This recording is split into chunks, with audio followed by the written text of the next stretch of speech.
O, tingnan nyo ito, mga kapatid, ano?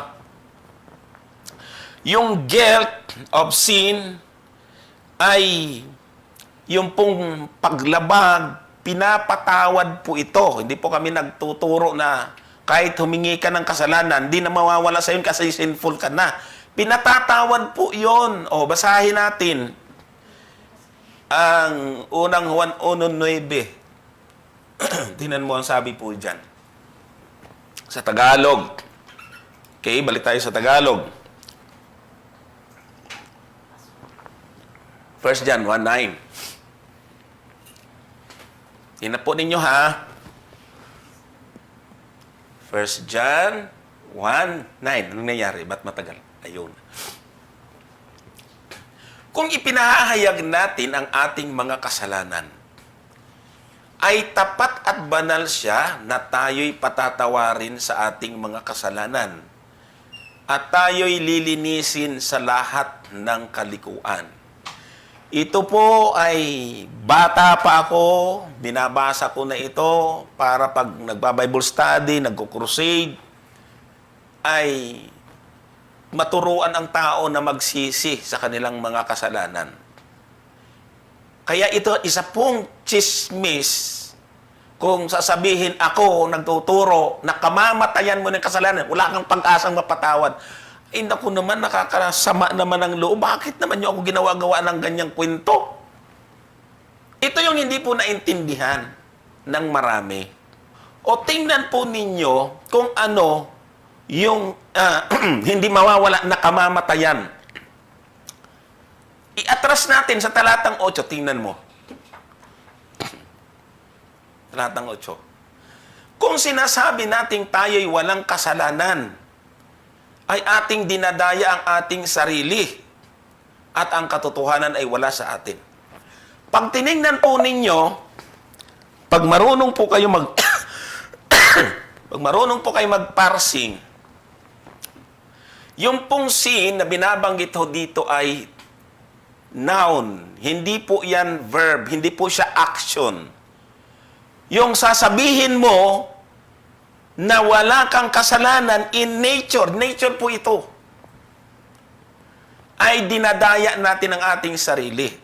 Ito pong nature, kapag humihingi tayo ng tawad, ang nature natin hindi ho tinatanggal ng Diyos. Ang tinatanggal ng Panginoon, yung nasa talatang 9. Ano yon? Kapag kung ipapahayag natin ang ating mga kasalanan ay tapat at banal siya, na tayo patatawarin sa ating mga kasalanan. At tayo'y lilinisin. Kaya ngayon may magchichismis na naman na hindi naman pinakinggan mabuti itong ating sinasabi. Ay, matatawa ka dito, sa kanyang paliwanag dito. Nagtuturo daw sila na yung kasalanan ay pinapatawad. Nag-cite siya ng talata, pero merong kasalanan hindi pinapatawad. At ang kanyang binanggit na talata, natatawa ka dito gusto kong magtanong sa mga schooler niya o doon sa mga pastor, kung tama ba yung kanyang paliwanag doon sa mga nakakaintindi. Ay ako, ang aking paniwala dito, nagsisinungaling yan si Amigan gumagawa ng kwento. Palibasa hindi naman nga pastor, di kita mo paliwanag na galing sa bayabasan sa ganyan, natutunan niyon. Tingnan nyo, unang Juan 1:8 at saka 9. Matatawa ka dito Kala mo tamang-tama yung kanyang bumanggit siya ng 2 talata at kanyang ipinakita na meron daw kasalanan na ipinatatawad at yung kasalanan na isa hindi naman ipinatatawad. Ngayon ko lang ito, bago na namang doktrina ito ng mga ito. Saan kaya ito napag-aralan ng mga ito? Ito daw, ito raw ang kasalanan na pinatatawad. Kung ipinahayag natin ang ating mga kasalanan, ay tapat at banal siya na tayo'y patatawarin sa ating mga kasalanan at tayo'y lilinisin sa lahat ng kalikuan. Yan. Alin daw ang tinutukoy dito? Yung mga kasalanang nagawa mo. Yun ang kanyang explanation.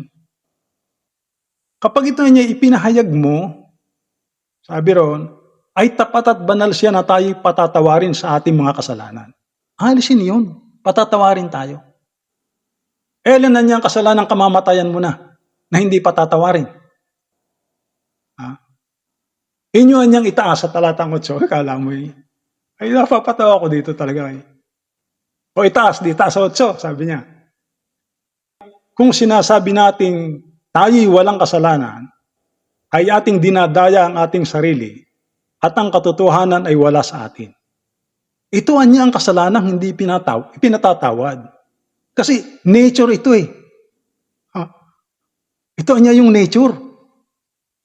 Kapag ikaw anya humingi ng tawad sa ginawa mong kasalanan, patatawarin yung ginawa mo. Pero yung nature, yan ang hindi ipinatatawad. Yun anya sinasabi doon sa talatang 8. Meron bang ganon? Dahil yan ay noun. Aba, kahit pag-aralan yung mga kapatid, ay mula sa 7, 8, 9, merong kasalanang binanggit. Pag inyong sinuri, lahat po yun ay noun. Ay, anong dahilan? Saan mo nakuhang yun ay nature? Yung 8. Kung sinasabi natin tayo'y walang kasalanan, yun daw ang nature. Ay ating dinadaya ang ating sarili at ang katotohanan ay wala sa atin. Meron bang gano'n?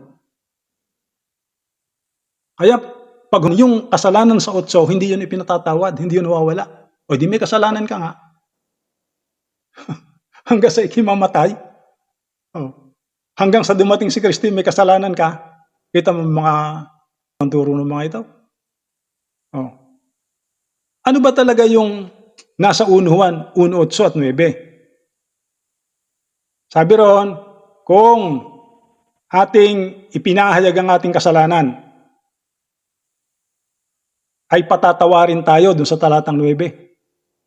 Sa 8, kung sinasabi natin tayo walang kasalanan, ay tayo sinungaling. No? Kahit po dun sa 7 pa lang, meron na doong sinabing kasalanan. Ngunit kung tayo'y nagsisilakad sa liwanag, na gaya niyang nasa liwanag, ay may pakikisama tayo sa isa't isa. At nililinis tayo ng dugo ni Jesus, na kanyang anak, sa lahat ng kasalanan. Matitira ba yun, yung 8? Dahil yun ba'y noun? Walang ganaw na dahil yun ay noun. Lahat po yan ay noun. Yung tatlong yun, kasalanang binanggit sa 7, 8, 9. Sa Greek ay, ang ginamit ay hamartia o hamartia ang bigkas dyan. Singular. Sa 8. Sa 9 ay plural. Hamartiai. Pero parehas siyang noun. Kahit po yung naroon sa 7, hamartia din. Sa Griego. Kaya misleading ang ginagawa nito si Johnson Amican. Ang akala kasi niya, siya lang ang nakakapagbasa. Yan ang sinasabi ko yan. Yung may binabasa, basa ng basa, hindi naman inuunawa ang basa. Hindi dahilan yun na dahil yung nasa 8 ay noun, hindi yun ipatatawad. Walang ganong sinabi. Mayroon pa siya mga parsin. Ano ba yung parsin? Nirsin, hindi siya marunong. Ilalayo niya pa. Parsin, yung gano'n ba ibig sabihin niya? Pag kayo ay marunong ng parsin, hindi ko alam mga pambihira. Ay yan na niya, hindi yan ipatatawad kasi yan nature ito eh. Saan mo nabasang komentaryo kahit saan kaya nabasang komentaryo niya ito? Meron bang referensya? Galing kay Ellen White na yung kasalanan sa talatang 8 ng 1:9 ay nature at hindi yun ipatatawad? Uha-haka lamang ng hibanghilistang ito. Misleading. Puro noun yan. Ay pag ginawa naman yan, siyempre, pag ginawa mo yung kasalanan, verb na yun. Ganyan lang yan eh. Yung nasa 8 ay kahit pa sabihin mong yun ay kalagayan, hindi pwedeng hindi patatawarin sa 9. Oh, granted na ikaw ay samahan ko na yung nasa 8 ay nature at yun ay kasalanan. Ay dating sa 9, oh. Kung iyong ipahayag ay ano, tayo'y lilinisin, tayo'y patatawarin sa ating mga kasalanan at tayo'y lilinisin sa lahat ng kalikuan. O yan, sabihin mong hindi patatawad yun. Kaya mali yung claim na hindi pinapatawad yung sin nature. At saka wala naman sinabi doon yun ay nature. Kabulaanan mo lang yun. Wala kang referensya makuha noon. He will forgive us our sins and cleanse us from all unrighteousness. Sa 7, ganun din. Ngunit kung tayo'y nagsisilakad sa liwanag na gaya niyang nasa liwanag, ay may pakikisama tayo sa isa't isa. At nililinis tayo ng dugo ni Jesus na kanyang anak sa lahat ng kasalanan. 7 yon, pagdating sa 8, din sa 9. May mga kasalanan binanggit. Hindi naman sinabi doon, yung kasalanan doon sa 8, hindi ipatatawad. Walang ganon. Kaya, alam nyo, ang punto ni Juan ay maliwanag ang punto ni Juan. Sa flow ng 1 Juan, 1:6 hanggang 10, ay maganda po yung gustong ituro ng sumulat na si Apostol Juan. Sa verse 7, kung lumalakad sa liwanag, ay merong paglilinis. Kapag ay lumalakad sa liwanag, may pakikisama ka kay Kristo. Ang sabi ron ay, ikaw ay merong paglilinis. Nililinis tayo ng dugo ni Jesus, na kanyang anak. Saan? Sa lahat ng ating mga kasalanan. 8. Yung 8 ay warning. Sabi ron, huwag mong itanggi na ikaw ay may kasalanan. Parang gano'n. Huwag mong sabihin wala kang kasalanan. Huwag mong itanggi. Kasi ang nagsasabing wala siyang kasalanan ay sinungaling. Aminin mo. Yun ang flow. Yun ang flow. Kung unawain mo lang. Wala doon sinasabing mga nature o ano. Napakaganda. Talatang 7, kung lumalakad ka sa liwanag, ay yun ay merong paglilinis. Lilinisan ka ng dugo ni Jesus sa lahat ng iyong mga kasalanan. Sabi sa 7, sabi naman sa 8, huwag mong itanggi na ikaw ay makasalanan. Huwag mong sabihin wala kang kasalanan. Warning yun. Sapagkat ang sino man nagsasabing walang kasalanan ay sinungaling at ang katotohanan ay wala sa kanya. Kaya ang sabi sa 9, ang payo, anong solusyon? Ipahayag mo. I-confess mo ang iyong kasalanan lahat. At ikaw ay patatawarin. Saan? Sa lahat ng iyong kalikuan. Mas matindi sa 10. Kapag itinanggi, ginagawa mong sinungaling ang Diyos. Sabi mo, kung sinasabi natin tayo'y hindi nangagkasala, ay ating ginagawang sinungaling siya at ang kanyang salita ay wala sa atin. Kaya huwag mong itatanggi. Ang payo dyan ni Juan ay ipahayag mo ang iyong mga kasalanan. Yun ang pinakadiwa. Yun ang essence. Wala diyang magkakaibang noun o nature. Susuko naman.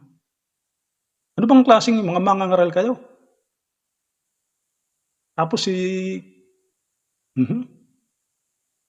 minsan, nalilito na ako minsan. Gusto kong mag-quote sa inyong programa.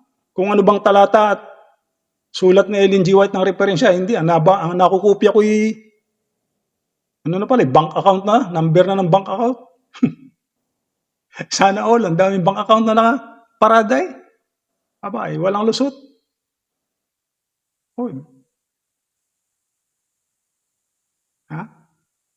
Kaya yan ang pinakadiwa ng 1, 7, 8, 9, 10 na sinulat ng unang Juan. Wala diyang mga nature na hindi patatawad. Naku po, lumubog ka na lumubog. sa iyong pangangaral. Tapos sabihin mo, sinisira ka, hindi. Ikaw sumisira sa sarili mo. Mali ang iyong iniaaral na yan. Oh. Kahit na magtanong ka pa, kung sinong theologian ng iyong kakampi, tanong mo. Magsabay pa kayo. Patunayan mo yan. 8, 9, 10, simulan mo sa 7 o kahit sa buong kapitulo ng unang Juan 1. Kung meron diyang binanggit na yun ay nature at hindi ipatatawad. Ano bang nasaan na ba kayo? Ang lalayo na ng inyong mga tinuturo. O pakingganan pa natin yung iyong mga tungkol naman sa sulat na Ellen G. White. Mahaba na ito gawin nating part 2. Dito lang muna tayo. Ano?